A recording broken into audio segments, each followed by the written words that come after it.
Bonjour, c'est Frank Dwin, astronaute belge, et vous regardez Rive 54. That's one small step for man, one giant leap for mankind.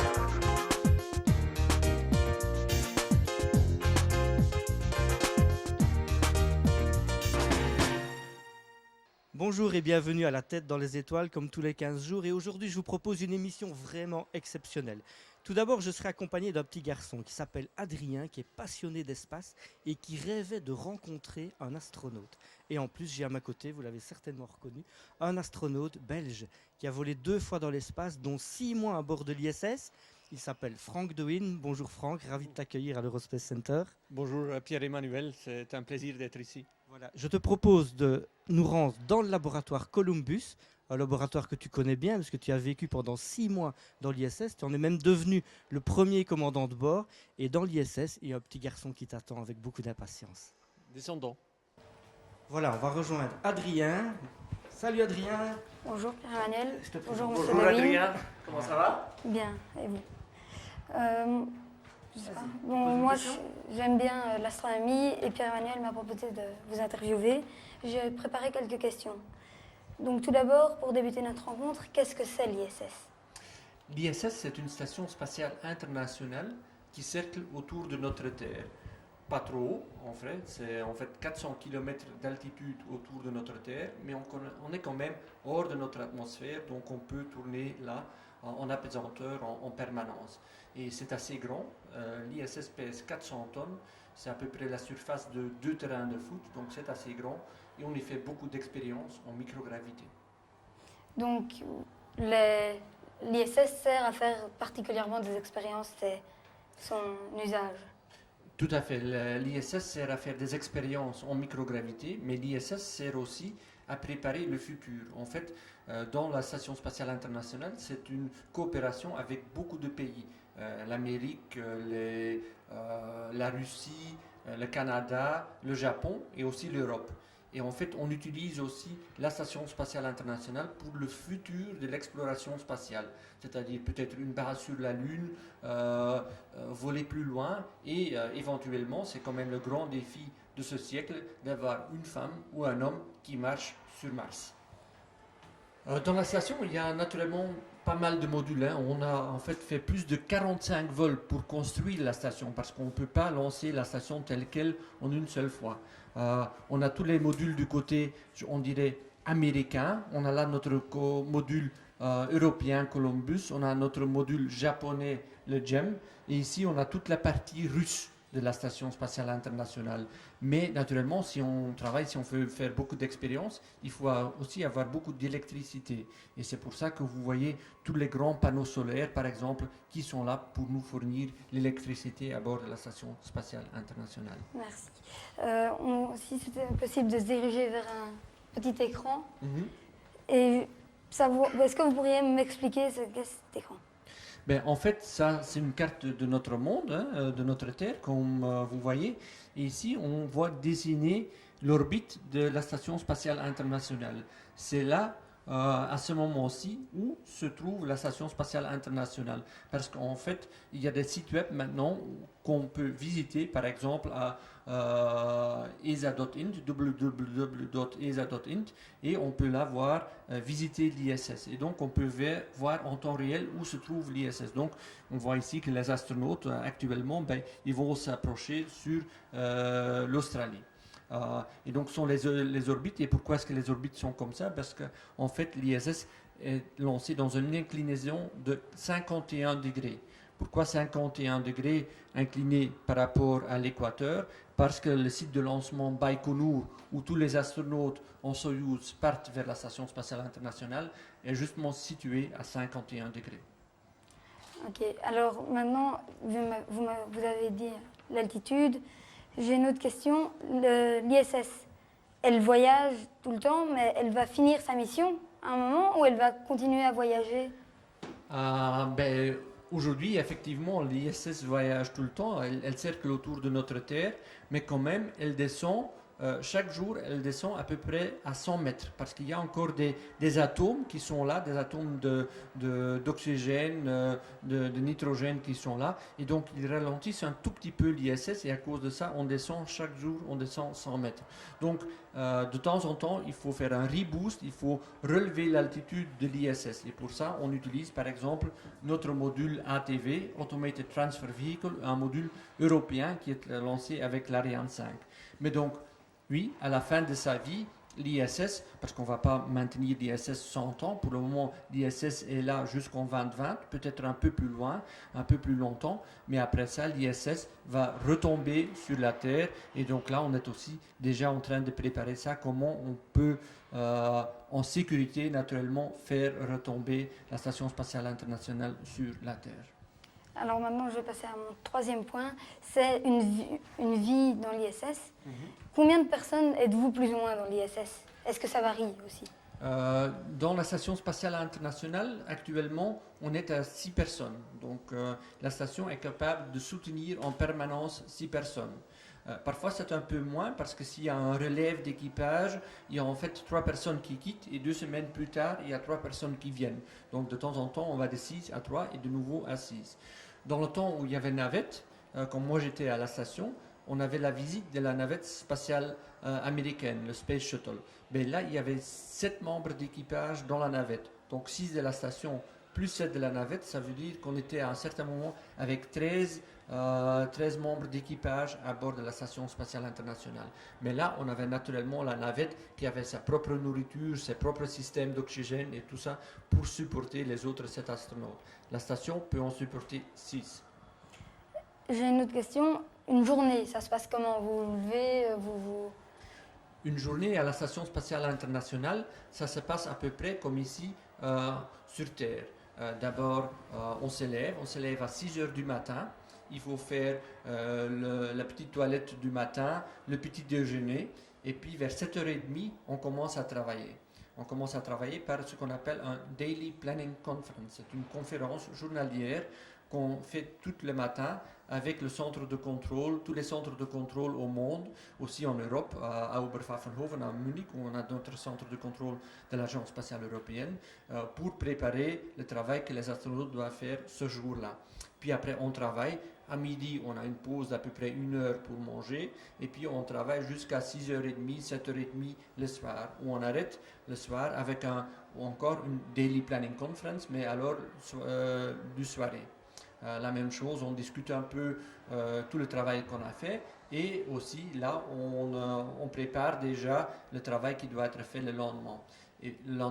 Et puis après, il y a le temps pour le dîner, il y a le temps de se reposer un peu, de contacter la famille, de lire ses emails et naturellement aussi de regarder par la fenêtre et prendre de très belles photos de notre Terre. Une autre question, c'est une journée, ça se passe d'une certaine façon. Est-ce que vous avez des jours de congé, des jours où il ne se passe... Si on est 6 mois dans l'espace, naturellement, l'équipage doit aussi se reposer. On ne peut pas travailler tous les jours pendant 6 mois, 12 heures par jour. C'est impossible physiquement, mais surtout aussi psychologiquement. C'est pour ça qu'on travaille un peu comme sur Terre, 5 jours de travail plein. Le samedi, c'est un demi-jour de travail pour récupérer un peu les tâches qu'on n'a pas pu finir pendant la semaine. Et le samedi aussi, c'est le jour de nettoyage. Parce que naturellement, si on vit là avec 6 personnes, la station, de temps en temps, il faut aussi la nettoyer. C'est ce qu'on fait le samedi.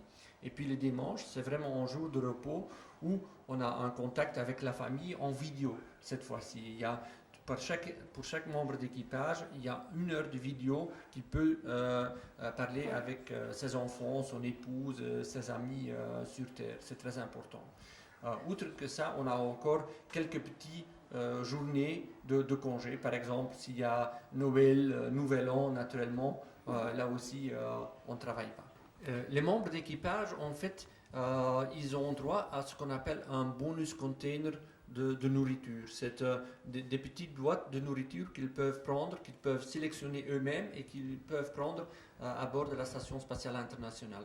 Donc, d'habitude, on a un menu standard qu'on doit manger, mais dans ce bonus container, on peut quand même avoir des choses un peu plus spéciales qu'on peut amener. Et c'est certes que dans mon équipage, par exemple, ce qu'on faisait, c'est ou bien les dimanches, ou bien les jours d'anniversaire de quelqu'un, on ouvrait un bonus container et on avait quelque chose un peu quand même plus agréable à manger.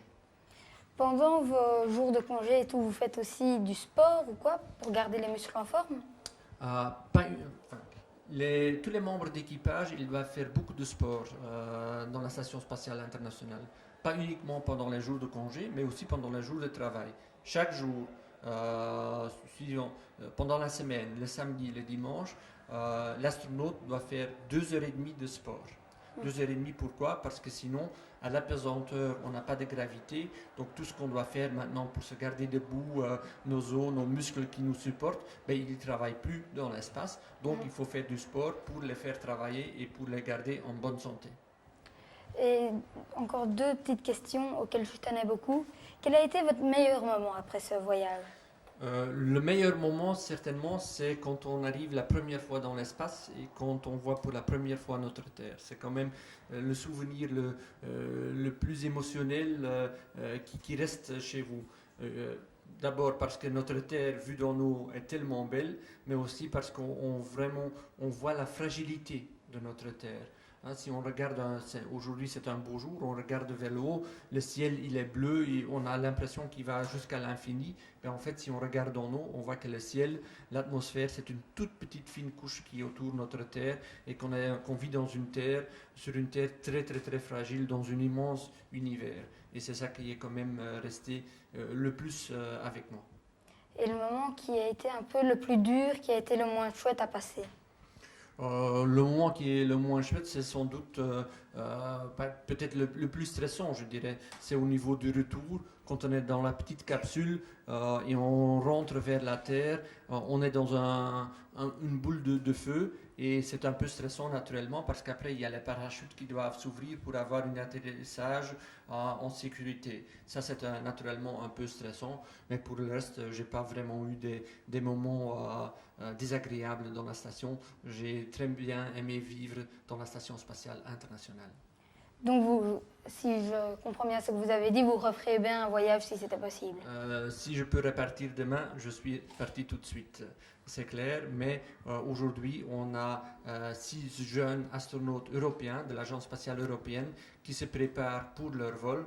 Le premier va partir en 2013, M. Luco Parmitano. Le deuxième, Alexander Gerst, va partir en 2014. Et puis après, c'est aux autres de voler. Donc d'abord la place aux jeunes, mais qui sait, si on me le demande, je suis toujours prêt à repartir. Tout à l'heure, tu parlais de ton horaire à bord, de ton horaire de travail, de lever. Quelle heure utilisez-vous? Comment sais-tu qu'il est 7h30 du matin? En fait, dans la Station spatiale internationale, puisqu'on tourne autour de la Terre, l'heure pourrait changer à chaque endroit où on se déplace. Donc on a une convention qu'on utilise, le GMT. C'est en fait l'heure sur le Greenwich qu'on utilise. GMT, ça s'appelle. Et donc tous les centres de contrôle, tous les gens qui travaillent dans la station, soyons les Japonais, les Européens, les Américains, les Russes, ils ne connaissent qu'une seule heure, c'est l'heure GMT. Alors on a parlé tout à l'heure brièvement de ce que vous faites à bord de la station, mais plus précisément. Par exemple, dans le laboratoire Columbus, ici on peut voir sur la photo, tu avais une glove box qui permet, fabriquée par la Belgique d'ailleurs, de manipuler notamment des fluides en toute sécurité. Mais que fais-tu précisément? En fait, l'astronaute, c'est surtout quelqu'un qui exécute, c'est un laborant. Les scientifiques, ils sont ici au sol dans les universités, dans les laboratoires, et donc eux, ils préparent les expériences scientifiques qui montent vers la Station spatiale internationale. Et comme vous pouvez voir là dans la photo ici, on a un glove box et l'astronaute installe ses expériences. Ce sont des boîtes noires, il y a des câbles, il y a des réglages à faire, et on est en contact avec les scientifiques qui, par satellite, d'ailleurs, peuvent aussi voir les mêmes images et peuvent aussi récolter des données en temps direct de leurs expériences. Et donc, l'astronaute, c'est un peu un exécutant des expériences scientifiques à bord de la Station spatiale internationale. Tu as dû apprendre tout exactement avant de partir, comment manipuler tous les objets, comment ils se montent, etc. En fait, l'entraînement comme astronaute, ça dure très longtemps. Ça dure à peu près 3 ans d'entraînement pour faire une mission de 6 mois à bord de la Station spatiale internationale. D'abord parce qu'il faut très bien connaître la station, mais il faut aussi très bien connaître comment il faut manipuler toutes les expériences. Maintenant, c'est vrai, on ne peut pas tout retenir par cœur, c'est impossible, et c'est pour ça que les astronautes, ils travaillent avec ce qu'on appelle des procédures. Chaque chose que l'astronaute doit faire, c'est écrit dans des procédures, et donc en fait, il suit les procédures, mais quand même pour faire ça d'une façon efficace et intelligente, il faut quand même s'entraîner et comprendre ce qu'on est en train de faire, parce que sinon, on n'aura pas besoin d'astronautes, on pourrait mettre des monkeys, comme on dit en anglais. Moi, j'ai une dernière question. Ça apporte quoi le fait que ce soit la microgravité? Ça apporte quoi dans les expériences En fait, si on fait des expériences ici au sol, tous les scientifiques, tous les résultats qu'on voit, on les voit à travers des lunettes, et sur les lunettes est écrit gravité, pesanteur, la gravité. Parce qu'en fait, ici, sur la Terre, il n'y a pas moyen d'enlever ce facteur de gravité. Puisqu'on est dans l'espace, on peut enlever ce facteur, ça veut dire on peut enlever les lunettes. Et tout le monde sait, si on a des lunettes qui ne sont pas très claires, si on les enlève, on voit mieux, donc on voit autre chose. Et c'est effectivement ce qui se passe aussi dans l'espace. En enlevant les lunettes de gravité, on peut voir, on peut observer autre chose qui peut nous donner des autres connaissances, des autres, surtout connaissances. C'est une autre facette, une autre phase de l'expérience. C'est une autre phase de l'expérience. Ça permet pour nous de mesurer des paramètres qu'on n'est pas capable de mesurer, par exemple, ici au sol. Et ça nous permet de mieux comprendre comment le monde en général fonctionne. Voilà, et j'espère que vous avez effectué un bon voyage dans l'espace en compagnie de notre astronaute belge Frank De Winne, d'Adrien, dans son lieu de travail, 6 mois à bord de l'ISS, et plus précisément à bord de ce laboratoire scientifique Columbus. À dans 15 jours pour une nouvelle aventure. That's one small step for man, one giant leap for mankind.